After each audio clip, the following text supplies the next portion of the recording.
মনত ৰাখি থওক এটা তাৰিখ 5 আগষ্ট 2024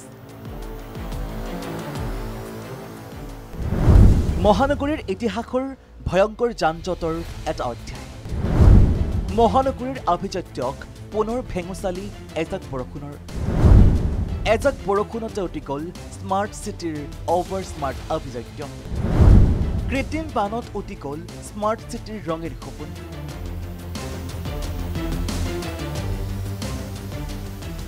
11,000 বিহু নাচনীৰ ৰেকৰ্ডৰ পাছত এইবাৰ গুৱাহাটীৰ আন এক অভিলেখ 12 ঘণ্টীয়া ট্ৰেফিক জামেৰে গুৱাহাটীয়ে গঢ়িলে নতুন অভিলেখ বৰষুণ নহয় যেন সীমাহীন দুৰ্দশাহে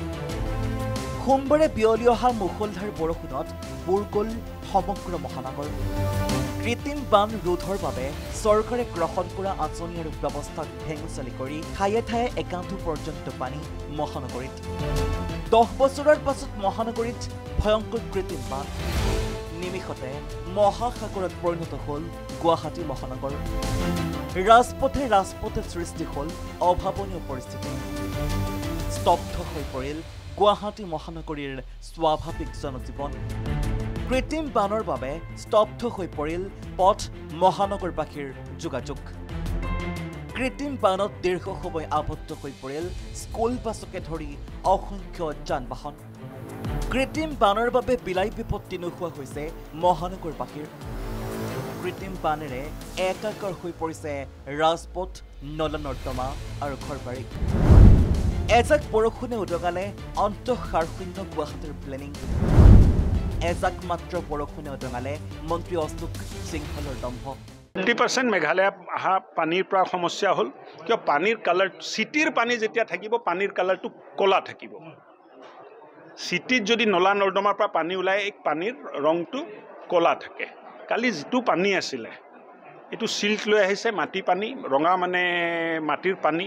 তাত দেখাতে মানে গম পাই যে গুৱাহাটীৰ পানী নহয় বাহিৰৰ পৰা পানী আহিছে মানে ম্যাগনিটিউড যেটো আছে তাততো আমি বিফল হৈছো যিমান যেটো পৰিমাণৰ পানী আহিছে এটো হ্যান্ডেল কৰিব নোৱাৰো আমি গুৱাহাটীৰ নলা নৰ্দমাৰ যেটো সিস্টেম আছে এটো এটা ভলিউম কনসিডাৰ কৰিব নোৱাৰা হৈছে 1.5 ঘণ্টাত যদি 136 mm পানী হয় সানমাৰীত 136 mm পানী ওয়াটাৰ ৰিসোৰ্সে ৰেকৰ্ড কৰিছে আৰু ৰাতিপুৱা মোক ৰিপৰ্ট দিছে এই পৰিমাণৰ পানী যদি 1.5 ঘণ্টাত আহে কোনো সিস্টেমে হ্যান্ডেল কৰিব নোৱাৰে বেছিয়ে আছিল তাতকে বেছি আছিল মানুহৰ বহুত অসুবিধা হৈছে মানুহ নহয় ঘৰ যাব পৰা নাই বুলি কক ওলাব পৰা নাই ৰাতি মানুহে ঘৰ যাব পৰা নাই আনকি মানুহ 12টা বজাতো ঘৰ পাইছে 1টা বজাতো ঘৰ পাইছে মই দুখিত যে এই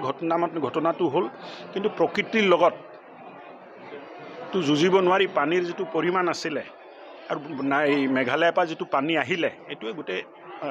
অনিষ্টটো কৰিলে আম যথেষ্ট হৈছে নাই হোৱা বুলি মই নকওঁ কিন্তু এই মানে পানী যে মেঘালয়ৰ পৰা আহে মেঘালয়ৰ পানীক আমি এতিয়ালৈ কন্ট্ৰোল কৰিব পৰা নাই সমষ্টিৰ ভিতৰত আছো গুৱাহাটীত নাই যোৱাকালি ৰাতি 2টা বজালৈ আমি ৰিভিউ কৰিলো গুৱাহাটীৰ বানপানীৰ যোৱাকালি যেটো বানপানী হ'ল কালি 1.5 ঘণ্টাত 136 mm এটো 5.5 ইঞ্চিৰ ওচৰা-ওচৰি 1.5 ঘণ্টাত বৰষুণ হ'ল এই বৰষুণৰ যেটো পৰিমাণ এই যেটো পানীৰ পৰিমাণ এই পানীটো গুৱাহাটীৰ নলা নৰ্দমাই টানিব নোৱাৰে এই কাৰণে পানী ৰাস্তাৰ ওপৰত ৰৈ গ'ল আৰু কালি গুৱাহাটীত যেটো পানী আমি দেখিলো এই পানীৰ পৰা ইফেক্টেড হৈছিল দিছপুৰ সাৰ্কেল দিছপুৰ মোজা যেটো আছে বা দিছপুৰ সাৰ্কেল যেটো আমি কওঁ দিছপুৰ সাৰ্কেল অফিচাৰৰ আণ্ডাৰত যিখিনি এৰিয়া এই এৰিয়াবোৰ পানীত প্লাবিত হৈছিল তাৰ কাৰণটো হ'ল যে আধাতকৈ অধিক পানী মেঘালয়ৰ পৰা আহিলে মেঘালয়ত USTM ইউনিভাৰ্চিটি হ'ল DPS স্কুল হ'ল পাহাৰবোৰ কটা গ'ল আৰু এই পানীবোৰ বাগৰি এতিয়া গুৱাহাটীত সোমাই যায় এনেকুৱা এটা মই মনজাতিটো মানে একদম খাটাংকেটো ক'ব নোৱাৰিম কিন্তু মোৰ এটো উপলব্ধি যে কালি নেশ্যনেল হাইৱে যিখিনি আমাৰ ইঞ্জিনিয়াৰ আছিলে বা যিখিনি অভিযন্তা আছিলে অফিচাৰ আছিলে তেখেতসকলে ক'লে যে য'ত আমি ব্লক লগাইছিলোঁ পানীটো নেশ্যনেল হাইৱে বাগৰি IS কলোনি সাইডত আহিলে সায়েন্স মিউজিয়ামৰ সাইডত আহিলে তাৰ পৰা গুটে পানীটো বাহিনী আৰু GS ৰোডত বিয়পি গ'ল ঘণ্টাৰ পিছত ঘণ্টা পৰ্যন্ত ৰাজপথতে আবদ্ধ হৈ থাকিল হাজাৰ হাজাৰ যান-বাহনৰ লগতে লোক এজাক বৰষুণতে ৰুক্মিণী গাঁও অনিল নগৰ নবীন নগৰত কৃত্ৰিম বানে জলাকলা হৈছে মহানগৰবাসীক কিয়নো এই অঞ্চলৰ পানী বুৱাই নিয়াৰ বাবে শিলখাকুত মহানগৰ প্ৰশাসনে চলাইছিল উচ্ছেদ অভিযান শিলখাকুত ভাঙি দিছিল প্ৰকাণ্ড অট্টালিকা কিন্তু ফুটুকাৰে ফেনলৈহে যেন পৰিণত হ'ল চৰকাৰৰ সপোন ইপিনে নিশা যান-জঁট নিয়ন্ত্ৰণ কৰাটো সম্পূৰ্ণ ব্যৰ্থ যান-বাহন আৰক্ষী বৰষুণৰ পিছতে হোৱা যান-জঁট নিয়ন্ত্ৰণৰ বাবে গুৱাহাটীত আৰক্ষীৰ হাতত নাছিল কোনো সুপৰিকল্পিত ব্যৱস্থা যাৰ ফলত নিশা বাহনৰ ভিতৰতে আবদ্ধ হৈ থাকিল বহু লোক যান-জঁটত আবদ্ধ হৈ থাকিল কেইবাখনো এম্বুলেন্সকে ধৰি স্কুল বাছ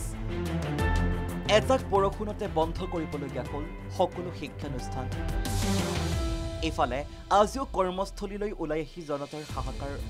উপায়বিহীন হৈ বানত ভীতিগ্ৰস্ত গুৱাহাটীবাসীয়ে চৰকাৰৰ বিৰুদ্ধে ওজৰিছে ক্ষোভ আলমাৰি পাইছোঁ কিমান পানী কিমান পানী বহুত পানী বাপৰে বা কালি ৰাতিটো ইয়াৰ পৰা খোজ কাঢ়িব উপায় নাই একদম ইমান পানী এক কোকাল পানী ইয়াত কি কৰিছে চৰকাৰখনে একোৱে নকৰে ইয়াতে ডিচিশ্যন সদায় পানী আজিও জলমগ্ন গুৱাহাটী মহানগৰীৰ বহু অঞ্চল ৰাজপথত বহি লৈ ক্ষোভ উজাৰিলে ক্ষোভিত জনতাই